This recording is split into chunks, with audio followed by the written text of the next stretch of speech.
इंग्रजी वर्षातील पहिला सण म्हणजे मकर संक्रांत। सर्व स्त्रिया या सणाची खूप आतुरतेने वाट पाहत असतात, कारण मकर संक्रांत झाली की स्त्रियांच्या हक्काच्या उत्सवाची म्हणजेच हळदी कुंकू समारंभाची सुरुवात होते। स्त्रिया एकमेकींच्या घरी जाऊन हळद कुंकू देतात आणि घेतात। वेगवेगळ्या प्रकारचे वाण दिले आणि घेतले जाते। वाण देणे म्हणजे एखादी भेटवस्तू एकमेकींना दिली जाते। वाण देण्याच्या बाबतीत स्त्रियांची जणू चढाओढ चाललेली असते। इतरांपेक्षा माझे वाण सर्वात चांगले आणि आकर्षक असावे, इतरांपेक्षा काहीतरी वेगळे असावे असे प्रत्येक स्त्रीला वाटत असते आणि साठी स्त्रियांची अगदी रस्सीखेच चालते। हळदी कुंकवाचा हा उत्सव मकर संक्रांतीपासून ते रथसप्तमीपर्यंत चालतो। स्त्रिया नटून थटून एकमेकींच्या घरी जातात, तेथे गप्पा गोष्टी होतात, चहा नाश्ता होतो आणि हळद कुंकू लावून तिळगुळ, तिळाचे लाडू आणि एखादी भेट वस्तू दिली जाते।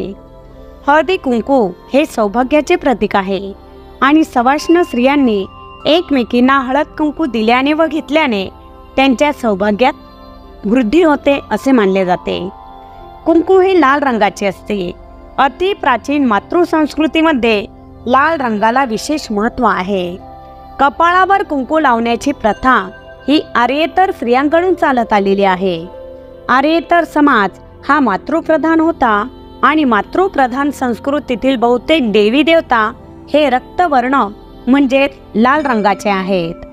फार पूर्वीपासून कपाळावर कुंकवाचा टिळा लावला जातो। प्रत्येक गावातील ग्रामदेवतेला कुंकवाचा टिळा खूप प्रिय असल्याचे दिसून येते। दुर्गापूजेतही कुंकवाचे अधिक्य असते। पूर्वीच्या काळी कुंकू म्हणजेच केशराचा टिळा कपाळावर लावला जात असे। कुंकू लावण्याच्या प्रथेचा पशुबळीशीही संबंध असल्याचा उल्लेख आढळतो। शाक्त उपासनेत देवीच्या कपाळावर एखाद्या पशुचा बळी देऊन रक्ताचा टिळा देवीच्या कपाळावर लावला जातो।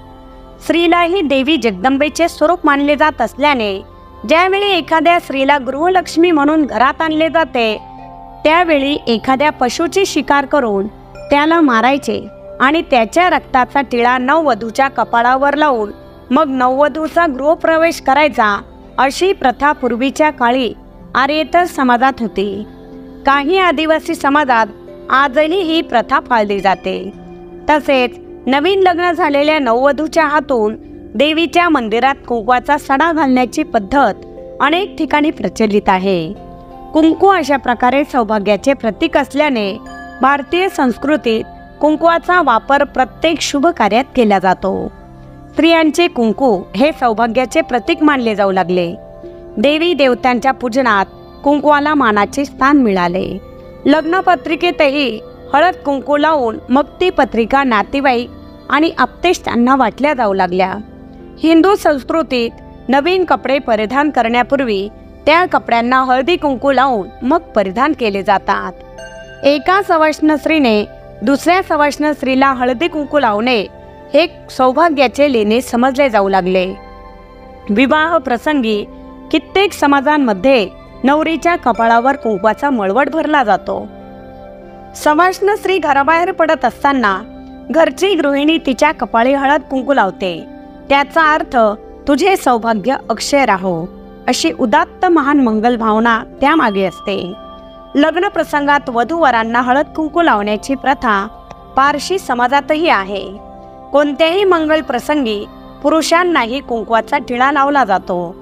आपल्या बुद्धीचे स्थान म्हणजे आपले कपाळ आणि कपाळावर कुंकू लावणे म्हणजे बुद्धीचे पूजन करणे होय। कपाळावर कुंकू लावण्याची ही पद्धत भारतीय संस्कृतीत अजूनही चालू आहे। आता आधुनिक काळात स्त्रियांनी कुंकवाकडे पाठ फिरवले आहे। काही स्त्रिया टिकल्या लावतात, परंतु एखादा सण उत्सव असेल त्यावेळी कितीही आधुनिक स्त्री असली तरी परंपरागत वेशभूषेवर कपाळावर कुंकू अवश्य लावते। हीच खरी आपली भारतीय संस्कृती। भारतीय स्त्रिया कितीही आधुनिक झाल्या तरीही व्रत, उत्सव व समारंभात मागे नाहीत आणि त्यातल्या त्यात हळदी कुंकू समारंभ हा त्यांच्या जिव्हाळ्याचा विषय। म्हणून कारण कोणतेही असो, भारतीय स्त्रिया हळदी कुंकू आवर्जून करतात। विशिष्ट पूजा, सण या निमित्ताने स्त्रिया एकमेकींना आमंत्रित करून कपाळावर हळद कुंकू लावून हा उत्सव साजरा करतात। एकमेकींना अत्तर लावतात, गुलाब पाणी शिंपडतात, काही प्रसंगी एकमेकींची ओटीही भरली जाते। मकर संक्रांतीच्या वेळी महिला एकमेकींना वाण देतात, वाण म्हणून एखादी भेटवस्तू दिली जाते। या वर्षी 15 जानेवारी म्हणजेच मकर संक्रांतीपासून ते रथसप्तमी म्हणजेच 16 फेब्रुवारीपर्यंत हळदी कुंकू करता येणार आहे। एकमेकींना हळद कुंकू लावणे म्हणजे सवाष्ण स्त्रीच्या रूपातील आदिशक्तीला शरण जाऊन तिच्याबद्दल कृतज्ञता व्यक्त करणे होय। वाण म्हणून एखादी भेटवस्तू देऊन आनंद वाटला जातो। सध्याच्या धकाधकीच्या काळात स्त्रियांना तेवढाच थोडासा दिलासा आणि मन मोकळे करण्याचे हक्काचे ठिकाण, नाहीतर आजकाल कोणाला कोणाकडे जायला आणि 4 शब्द बोलायलाही वेळ नाही। यामुळे स्त्रियांचे एकत्र उठणे बसणे होते, बोलणे होते आणि यातून प्रेमही वाढीस लागते। मित्रांनो, व्हिडिओ तर तुम्हाला नक्कीच आवडला असेल। व्हिडिओ आवडला असेल तर लाईक व शेअर करा। तसेच अशाच प्रकारचे नवनवीन व्हिडिओ पाहण्यासाठी आमच्या मराठी टिप्स या यूट्यूब चॅनलला सबस्क्राईब जरूर करा। धन्यवाद।